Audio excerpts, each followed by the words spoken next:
The resplendent whale spied an ancient lunar-class cruiser exited the port with a shudder, entering real space within the Athraxian sector. It had been a journey of only 13 hours, though doubtless a greater deal of time had transpired outside of the warp.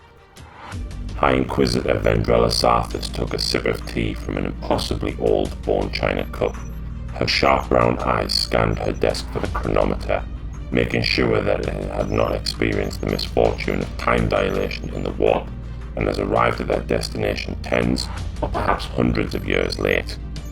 All was well in that regard.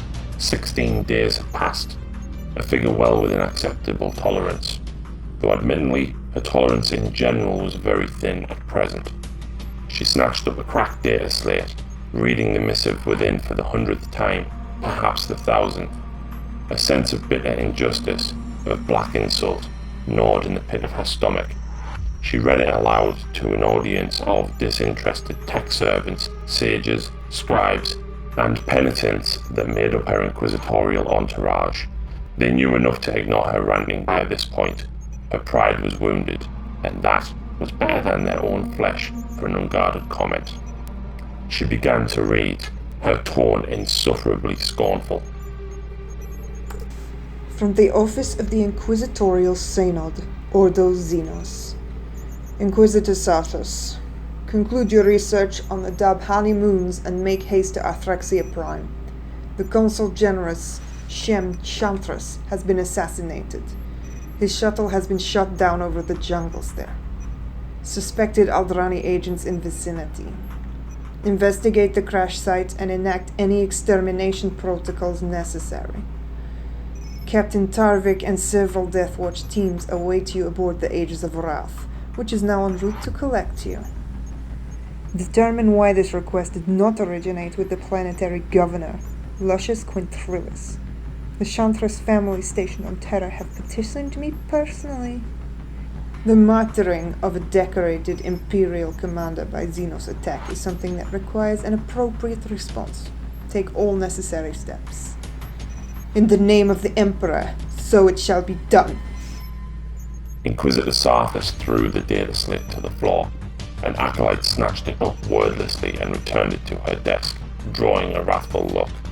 She pushed away the cup of tepid liquid, suddenly filled with disgust and fury. Her faithful avian mastiff Ithacus stared at her feet, its ventral sensory spines detecting her growing anger. There was a click from the ballistic mechanism fused to its spine, which drew a cry from a foolish adept, before they were hastily reminded by another that the Stormbolter attachment that usually was attached here was stored safely.